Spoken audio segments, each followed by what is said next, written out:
মাছ বিক্রি করতেছে। আমরা কি তার নামটা জানি? তোমার নাম কি বাবা? আমার নাম মুশারফ। তোমার নাম মোশারফ? জি তাই আছে। কি করেন উনি? বাড়িতে কৃষিকাজ করি। কৃষিকাজ করে? হ্যাঁ। তোমার বাবার ইনকামে একা আসসালামু আলাইকুম সম্মানিত ভিউয়ার্স, আজকে অবশ্য রাত্রে প্রায় 10:30 বাজে। রেল স্টেশনে একটু হাঁটার জন্য আসছিলাম, এমন সময় একটা ছেলেকে দেখলাম ছানাচুর বিক্রি করতেছে। তা আমি একটু তাদের দেখে অবাক হইলাম, এত রাত্র সে ছানাচুর বিক্রি করতেছে। আমি ওনার ছেলেটাকে দেখাই, একটু দাঁড়াও তো বাবু, একটু দাঁড়াও। দেখেন একদম অল্প বয়সের একটা ছেলে, একদম অল্প বয়সের, সে ছানাচুর বিক্রি করতেছে এত রাত্রে। তার কাছে জানতে চাবো সে এত রাত্রে কেন ছানাচুর বিক্রি করতেছে। আমরা আগে তার নামটা জানি। তোমার নাম কি বাবা? আমার নাম মুশারফ। তোমার নাম মোশারফ? জি। তো তোমার তো বাবা এই বয়সে লেখাপড়া করার কথা, তো তুমি এত রাত্রে ছানাচুর বিক্রি করতেছো, এটার কারণটা কি?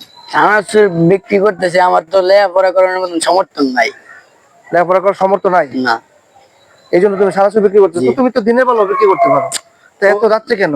করি দিনের দিন মনে করেন সময় দেয়, দিনও বেশি রাইতেও বেশি, রাত্রেও বেচার সিস্টেম আছে। তোমার পরিবারে আর কেউ নাই?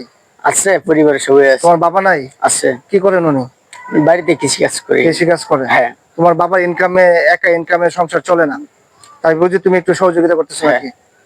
তো তোমার আর ভাই বোন কি করে? আমার ছোট বোন আছে, ভাই নেই। ছোট বোন? তোমার আর ভাই নাই? না না। তাহলে তোমাদের সংসারের দায়িত্ব বুঝি তোমার আর তোমার বাবার কাছেই। হ্যাঁ। আসলে তোমাদের এই ব্যাপারগুলা কিভাবে যে প্রকাশ করবো বুঝি না। তুমি ভাল লাগছে তোমার যে তুমি এই এত অল্প বয়সেও যে পরিবারের দায়িত্ব কাঁধে নিছো। আশা করি তুমি সবসময় এরকম দায়িত্ব নিয়ে সেটা পরিবারের পাশে থাকবা, মা বাবার পাশে থাকবা, তোমার বাবার দুঃখ বুঝবা। তুমি যদিও লেখাপড়া করার তোমার দরকার ছিল, সামর্থ্যের কারণে করতে পারতেছো না, তারপর তোমার প্রতি আমি অনেক সম্মান প্রদর্শন করতেছি যে তুমি এটলিস্ট এই বয়সে তুমি তোমার পরিবারের হাল ধরার চেষ্টা করতেছো। তার যাই হোক, আমরা তোমার কাছ থেকে ছানাচুর খাই নাকি? আমাদেরকে একটু ছানাচুর বানায় খাওয়াও।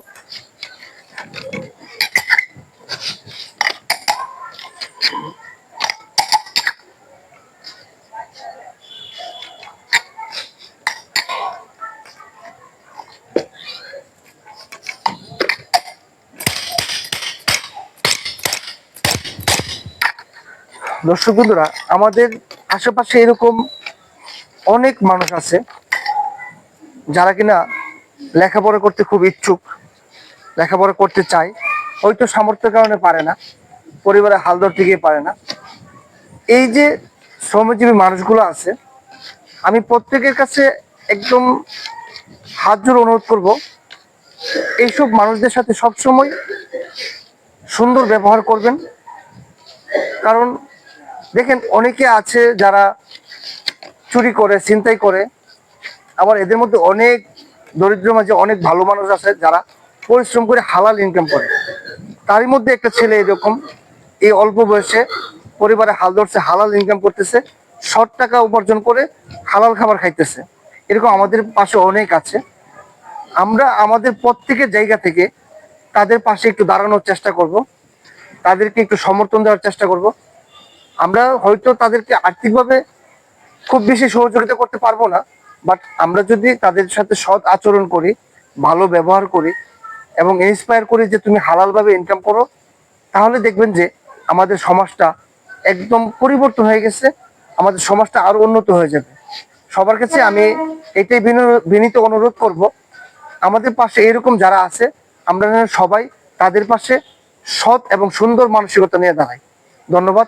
আসসালামু আলাইকুম ওয়া রাহমাতুল্লাহি ওয়া বারাকাতুহু।